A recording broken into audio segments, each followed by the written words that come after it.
Union Banking Corporation was liquidated by the U.S. government, and Prescott Bush received $1.5 million for his holdings in his Nazi business, and that was the beginning of the Bush family fortune for all intents and purposes. George Bush takes his inspiration from what he learned in Skull and Bones and from the Thule Society that Hitler and Goebbels and Goring cut their teeth in, Bohemian Grove, these evil organizations that perpetrate the ugly things that these criminals are doing to this country, for which they must be held accountable. They are the most violent, dirtiest people on the face of the earth.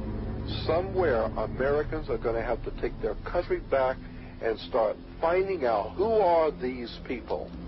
Who are these people we call our representatives, the Bushes.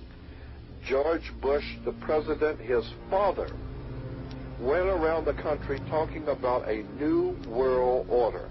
The people who are running this country from behind the scenes do not care a thing about Americans or bloodshed anywhere.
You were both in Skull and Bones, the secret society. It's so secret we can't talk about it. What does that mean for America? The conspiracy theorists are going to go wild. I'm sure they are. I don't know. I haven't seen the web. Number 322. Sir. Were you a member of Skull and Bones from college in Bush? Were you in the same secret society? That's all right. Let me answer his question. Whoa. Don't chase me. I can't do anything.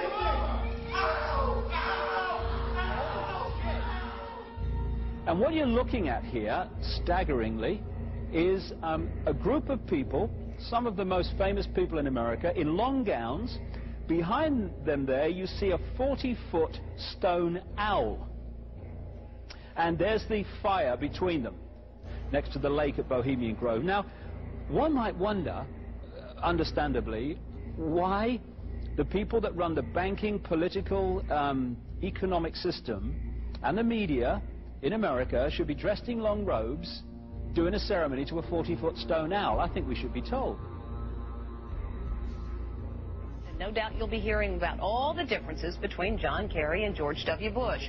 But we've discovered they do have something in common. During their respective college days at Yale, they both belonged to a group called Skull and Bones. He's come pretty close. She was part of a team that successfully recorded part of the initiation ceremony that takes place in the tomb's courtyard. Okay, you have the doorway here. Yeah. Okay, then to the right you have a hedge, and then you have an evergreen tree. If you follow that line straight back, courtyard's in there. Okay. So that's where they have the ceremonies in the outdoor part of it. Part of it was indoor, so we only got to see the outdoor part. Right. We only got and to listen to the outdoor part. God only knows what went on indoors. And what did you hear? What was it you know? You managed to get this unique it was disgusting. It was gross. I mean, they were pretending to murder people. And what was the tone of it, though? Was it jokey? Vicious. Or was it quite... No, it wasn't jokey at all. It was sick. It's about the only thing to describe it. It was sick.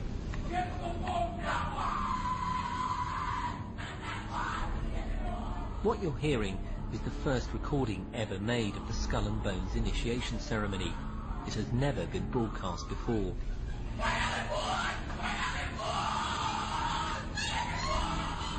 15 new members of the club are being introduced into the macabre rituals of Skull and Bones by the senior students who are about to graduate. The club has what some might see as a strange fascination with death, skulls and bones.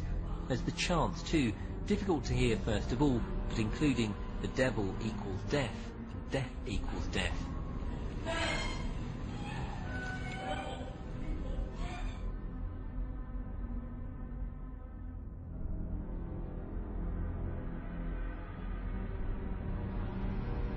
But when you get into a secret society of spirit worshippers, then, and especially when you're invited there by the direction of the higher-ups in the spirit world, you never get out of there alive.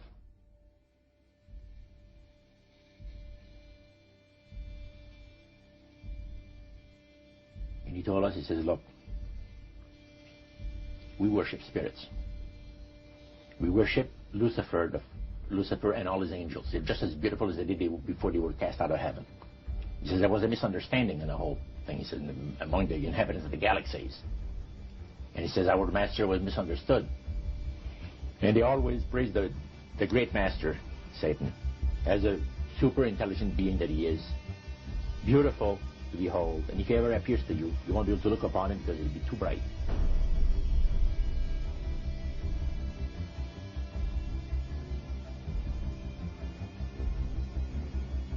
What have Herbert Hoover, Art Linkletter, Jack London, and Richard Nixon all had in common? Well, they've all been members of the exclusive all-male Bohemian Club in California, where every year at this time, the elite from around the country get together for 2.5 weeks of fun and games.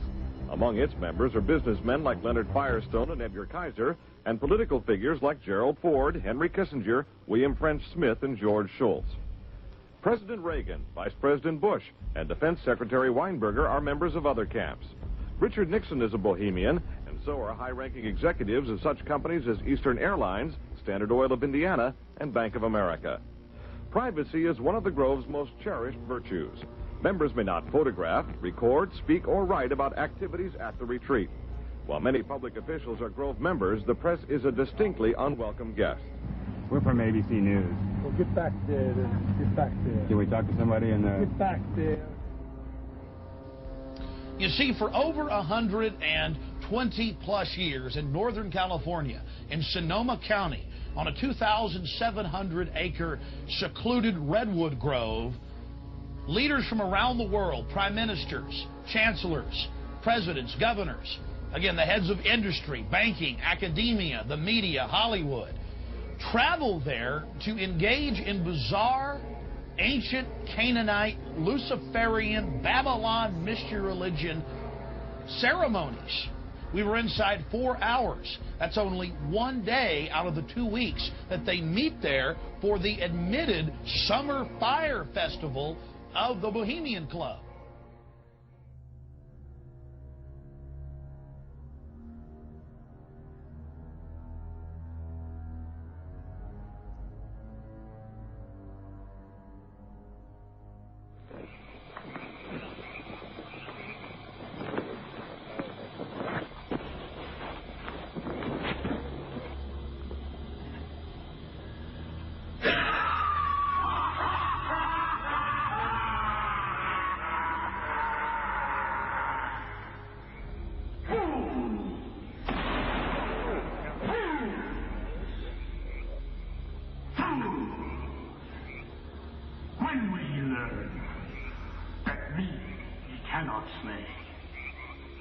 Year after year, he burned me in this grove, lifting your puny shouts of triumph to the stars.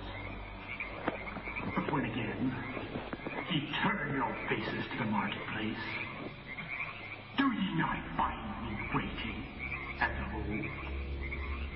Fools! Fools! Fools to dream ye conquer care! Thou mocking spirit, it is not all a dream. We know thou waitest for us, year after year, within this happy grove.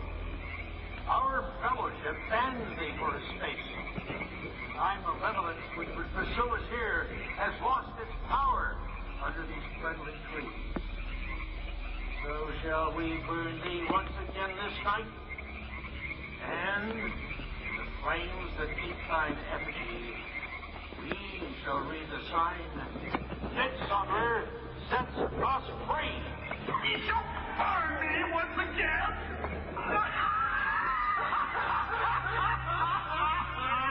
Now but these slaves, which hither ye have brought from regions where I reign, ye fools and priests, I spit upon your fire.